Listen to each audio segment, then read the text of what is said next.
பண்ண தப்புக்கெல்லாம் நான் வந்து நன்றி சொல்லணும் அப்படின்ற மாதிரி அவர் பேசியிருக்காரு. ரீசெண்டாக அவர் மேலே நடந்த நிறைய சர்ச்சைகள்லாம் வந்து கனெக்ட் பண்ணி இந்த வார்த்தைகள்லாம் ட்ரால் பண்ண ஆரம்பிச்சிட்டாங்க. ஆமாம், தொடர்ந்து யார் டைவர்ஸ் பண்ணாலும் தனுஷ் மேலே வந்து விழுந்தது. அதை வந்து இவங்க அதோட கனெக்ட் பண்ணிட்டாங்க. இருந்தாலும் ஒரு ஓரத்தில் பயம் இருக்குது. இதை அவங்க வந்து கண்ணுக்கு அதெல்லாம் வச்சு மற்ற சம்பவம் நடந்ததுக்கெல்லாம் தலைவன் வந்து தெரிஞ்சிருச்சு போல இப்பெல்லாம் அப்படிங்கிற மாதிரி. இங்கே சீரியஸாக பேசின விஷயம் ஒன்றும் பெருசாக எடுக்கல, அங்கே லேசியாக பேசின விஷயம் சீரியஸ் ஆயிடுச்சு. ராயன் ப்ரீ ரிலீஸ் ஆந்திராவில் நடந்தது. அதில் நிறைய கலைஞர்கள் கலந்துக்கிட்டாங்க அந்த படத்தில் நடித்தவங்க. அது போக வந்து ஒரு டைரக்டராக வந்து முறையாக ப்ரெசென்ட் பண்ணுற ஸ்டேஜில் வந்து தனுஷ் இருக்கார். அப்போ அவர் பேசின விஷயங்கள் வந்து நிறைய பாசிட்டிவாக தான் பேசியிருந்தார். ஆனால் இருந்தாலும் அதெல்லாம் வந்து நெட்டில் வந்து நெட்டிசன்ஸ்கள் ஃபுல்லாக ட்ரால் பண்ணுறாங்க. அதாவது இப்போ அட்வைஸ் பண்ணால் கிரிஞ்சின்றாங்க. இப்போ அது மாதிரி ஒரு சூழ்நிலை 2K கிட்ஸ்னுடைய மனசில் வந்துருச்சு. நீங்கள் என்ன சொன்னாலும் அது கிரிஞ்சாக இருக்குது, பூமராக இருக்குது அப்படின்றாங்க. அவர் வந்து தன்னுடைய பாயிண்ட் ஆஃப் வியூவில் தான் பண்ணப்பட்ட கஷ்டங்களை அவர் சொல்லியிருக்கிறாரு. அவர் ஏதோ ஒரு என்ன அர்த்தத்தில் அவர் பேசினார்னு தெரியல, மனத்தில் பட்டதை அப்படி பேசியிருக்கிறாரு. ஒரு மேடையில் ஒரு இதுக்கு இத்தனைக்கும் தமிழ்நாட்டில் பேசுகிறது தான் பெரிய விஷயம். தமிழ்நாட்டில் நடந்த அந்த நிகழ்ச்சியில் பெருசாக அவர் பேசிக்கல, அந்த படத்தை பற்றி மட்டும் தான் பேசினார். ஆந்திராவில் அது போய் பார்த்தவொடனே அந்த இடத்துல ஏதோ தோணியிருக்கும் போல பேசிட்டார். அது இவர்களுக்கு வந்து அது ஒரு கிரிஞ்சித்தனமாக இருக்குது அப்படிங்கிறதுனால வச்சு பண்ணிகிட்ருக்காங்க. தனுஷை பொறுத்த வரைக்கும் தனுஷினுடைய இந்த வளர்ச்சி இருக்கு இல்லையா, அது ஒரு பெரிய வளர்ச்சி. நீங்கள் யார் விமர்சனங்கள் பண்ணால் கூட ஒரு இன்ட்ரெஸ்ட் இல்லாமல் ஒரு ஃபீல்டுக்குள்ளே வந்து தன்னை டெவலப் பண்ணி உருவாக்கி இன்றைக்கி ஆங்கில படங்களுக்கு ஹாலிவுட் படங்களில் கூட நடிக்கக்கூடிய அளவுக்கு இன்றைக்கி போயிருக்கிறாரு. 2-3 படங்கள் டைரக்ட் பண்ணிகிட்டு இருக்கிறார். அப்படிங்கும்போது தனி மனிதராக வந்து தனுஷினுடைய வளர்ச்சியை நம்ம எடுத்துக்கணும். கடுமையான உழைப்பு, கிட்டத்தட்ட 10 மணி நேரத்துக்கு மேலே உழைக்கிறாரு. ஒரு பக்கம் டைரக்ட் பண்ணுறாரு, ஒரு பக்கம் நடிக்கிறாரு, ஹிந்தி படம் பண்ணுறாரு, தெலுங்கு படம் பண்ணுறாரு, இங்கிலீஷ் படம் பண்ணுறாரு, பரபரப்பாக ஓடிட்டு இருக்காரு. இந்த வயசில் அப்படிங்கிறது இந்த வயசில் ஜாலியாக இருக்கக்கூடிய வயசில் கிட்டத்தட்ட 20 வயசுக்குள்ளே ஃபீல்டுக்குள்ளே வந்துட்டார். 20 வருஷமாக ஓடிட்டுருக்காரு. அப்படிங்கும்போது அதை வந்து இருக்கக்கூடியவங்க வந்து வரக்கூடிய அந்த 2K கிட்ஸ்ன்னு சொல்லக்கூடியவர்கள் அதை வந்து ஒரு ரோல் மாடலாக எடுத்துக்கணும். தனுஷ் மேல் தனிப்பட்ட அவங்களுக்கு 1000 விமர்சனங்கள் இருந்தாலும் கூட தனுஷினுடைய இந்த உழைப்பு வளர்ச்சி இருக்கு இல்லையா, அது ஒரு எல்லாருக்கும் ஒரு மோட்டிவேஷனாக எடுத்துக்கணும். மற்றபடி அவர் பேசின விஷயம் யதார்த்தமாக தான் பேசியிருக்கிறாரு. ஆனால் அது வந்து ஆக்சுவலாக நான் பண்ண தப்புக்கெல்லாம் நான் வந்து நன்றி சொல்லணும் அப்படின்ற மாதிரி அவர் பேசியிருக்காரு. ரீசெண்டாக அவர் மேலே நடந்த நிறைய சர்ச்சைகள்லாம் வந்து கனெக்ட் பண்ணி இந்த வார்த்தைகள்லாம் ட்ரால் பண்ண ஆரம்பிச்சிட்டாங்க. ஆமாம், தொடர்ந்து யார் டைவர்ஸ் பண்ணாலும் தனுஷ் மேலே வந்து விழுந்தது. அதை வந்து இவங்க அதோட கனெக்ட் பண்ணிட்டாங்க. அவர் படத்தில் சில தவறுகள் பண்ணால் அது நான் தான் பொறுப்புன்ற அர்த்தத்தில் பேசுகிறாரு. ஆனால் மக்கள் வந்து இதை போய் இங்கே கனெக்ட் பண்ணி விட்டாங்க. அது வந்து இப்போ அவரே பார்த்துருப்பாரு, பார்த்தாலும் ஜாலியாக சிரிச்சுட்டு போயிடுவார். அவர்தான் பண்ண முடியும். அது எனக்கு வந்து ரொம்ப கான்ஃபிடென்ட்டாக இருந்தாலும் அதே சமயத்தில் எனக்கு பயமாக இருக்குது அப்படின்ற மாதிரி சொல்லியிருக்காரு. அது போக நான் இப்போ ரொம்ப பயமாக இருக்கேன் அப்படின்னு சொல்லியிருக்காரு. அதை வந்து நிறைய பேர் வந்து என்ன சொல்லி ஆரம்பிச்சிட்டாங்க அப்படின்னா, தலைவனுக்கு அப்போ போய் செய்தி சேர்ந்துருச்சா அப்படின்ற மாதிரி சொல்லிட்டு இருக்காங்க இந்த சர்ச்சையை கனெக்ட் பண்ணி. இல்லை, அது படத்தை பற்றி மட்டும் பேசியிருக்கிறாரு.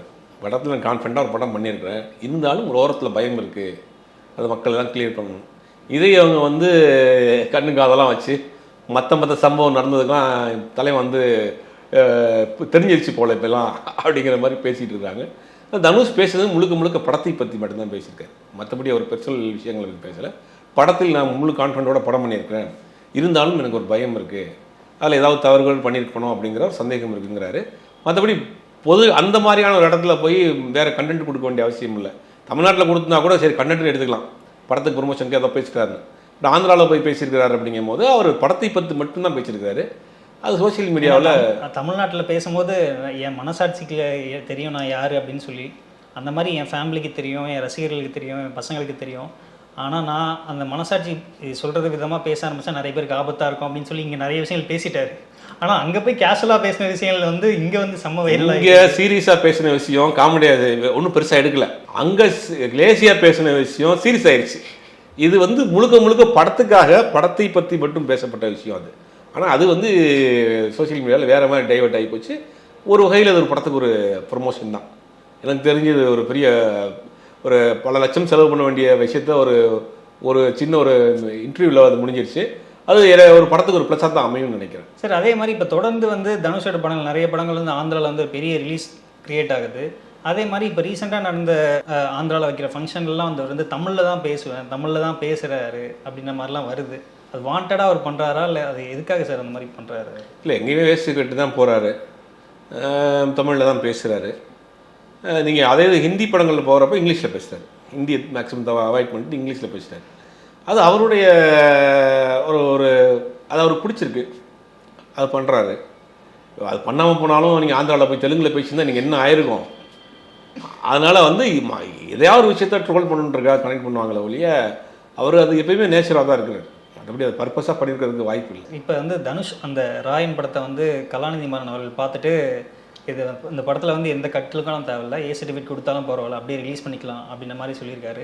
அது போக இண்டஸ்ட்ரியில் வந்து நிறைய பேர் இந்த படம் வந்து நல்லா வந்திருக்கு அப்படின்ற மாதிரி சொல்கிறாங்களே சார், நீங்கள் உங்களுக்கு ஏதாவது தகவல் கிடைச்சது? ஆமாம், நமக்கு ஆரம்பத்துலேருந்தே நான் இந்த வெரி பிகினிங்கே ஒரு 2 இன்டர்வியூவில் கொடுத்துருந்தேன். படம் போஸ்ட் ப்ரொடக்ஷன் இருக்க டைப்பே சில தகவல் வந்துச்சு. படம் ரொம்ப நல்லா வந்திருக்கு. கலாநிதி மாறன் பார்க்குறதுக்கு முன்னாடியே நான் சொல்லியிருந்தேன், நம்ம இங்கே பேசணுமான்னு தெரில. படம் வந்து ரொம்ப எக்ஸலண்ட்டாக வந்துட்டு இருக்கு. படம் வந்து 2-3 தடவை போஸ்ட் ப்ரொடக்ஷன்லேயே வந்து தனுஷ் பார்த்துட்டாரு. ரொம்ப பிடிச்சி போச்சு படம்.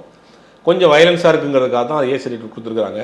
பட் அதை வந்து இவரே கூட சொல்லியிருக்காரு, தனுஷை கூட, வேணாம் எடுத்துடலாம், எடுத்துகிட்டு வந்து கட் பண்ணுற சீன்ஸ் தான் கட் பண்ணிக்கலாம்னு. இந்த கலாநிதி மாறன் வந்து வேணாம் அப்படியே பண்ணிடுங்க, படம் ரொம்ப நல்லா இருக்குது, ஒரு சென்டிமெண்ட் ஒரு ஆக்ஷன் எல்லாம் கலந்து இருக்குது, அப்படி பண்ணுங்கன்னு இருக்காரு. படம் ரொம்ப நல்லா வந்திருக்கு. படமே சொல்லணும்னா படம் ரொம்ப நல்லா வந்திருக்கு. படம் ரிலீஸ் ஆன பிறகு ஒரு டைரக்டர் தனுஷா அந்த படத்தில் ப்ரூஃப் பண்ணுவாங்க. ஆல்ரெடி ப்ரூஃப் பண்ணிட்டார் பவர் பாண்டிங்கிற படத்தில். ஒரு கமர்ஷியல் டைரக்டர் தனுஷா அந்த படத்தில் நீங்கள் பார்ப்பீங்க. கண்டிப்பாக அந்தளவுக்கு படம் நல்லா வந்திருக்கு. ஏன்னா அவரே கூட சொல்கிறாரு, எனக்கு வந்து ஆக்டரை விட எனக்கு வந்து இந்த டைரக்ஷன் மேலே தான் வெறி ஜாஸ்தி அப்படின்ற மாதிரி சொல்லியிருக்காரு. அது அப்பா ஒரு டைரக்டர், அண்ணன் ஒரு டைரக்டர். ரெண்டாவது சினிமாவுக்குள்ள நடிக்கணுங்கிற ஆசையும் கிடையாது தனுஷ்க்கு. அவங்க அப்பா டைரக்டராக இருக்காருன்னா சினிமா இன்ட்ரெஸ்ட் இல்லாத ஒரு பர்சன் தான். அவங்க அப்பாவுடைய கம்பல்ஷனில் நடிக்க வந்தார். வந்த இடத்தை இன்னைக்கு கரெக்டாக ஸ்ட்ராங்காக தக்க வச்சுக்கிட்டாரு. அடுத்தடுத்து அதை அப்படியே மூவ் பண்ணி கொண்டு போயிட்டுருக்காரு. அதனால் அவங்க வீட்லேயே 2 டேரக்டர் சின்ன வயசுலேருந்து டைரக்ஷனை பார்த்து வளர்ந்ததுனால ஒரு டைரக்ஷன் ஆசை அவருக்கு இருக்குது. அதனால தான் பவர் பாண்டி பண்ணார். ஆக்சுவலாக பவர் பாண்டி படம் வந்து ரஜினிகாந்த் பண்ண வேண்டியது. அந்த பவர் பாண்டி கேரக்டர் வந்து முதல்ல ராஜீவன் பண்ண கேரக்டர் ரஜினிகாந்த் பண்ணார். ரஜினிகாந்த் தான் சொல்லப்பட்ட கதை. இப்போ ஒரு சில காரணங்களால் அவர் ரஜினி வந்து கொஞ்சம் மறுத்துட்டார். அதனால் மருமகனோட இது அதனால் வேணாம் அப்படின்னு நினச்சாரான்னு தெரியல. அந்த படம் வந்து பண்ண முடியல. அதுக்கு ராஜ்கிரண் பண்ணார். அந்த மாதிரி அந்த வயசில் ஒரு மெச்சூர்டான ஒரு காதலை சொல்கிறதுக்கு ஒரு பக்குவம் வேணும்ல. அந்த படம் பண்ணியிருப்பார். பண்ணிவிட்டு டீசெண்டாகவும் பண்ணிட்டார். அந்த படம் வேற ஒரு ஜோனல் படம். இந்த ராயன் படத்தை பற்றி ஒரு முழுக்க ஒரு கமர்ஷியலான ஒரு படம். அந்த படத்தில் பெருசாக படமெல்லாம் போனால் கூட தனுஷ்ங்கிற ஒரு பேர் அந்த இடத்துல பெருசாக நிற்கலை பவர் பாண்டியில். இந்த படத்தை பொறுத்த வரைக்கும் டேரக்டருடைய பேர் பெருசாக நிற்கும். ஒரு டேரக்டர் தனுஷாக இந்த படத்தில் ஒரு ப்ரூஃப் பண்ணியிருப்பார்.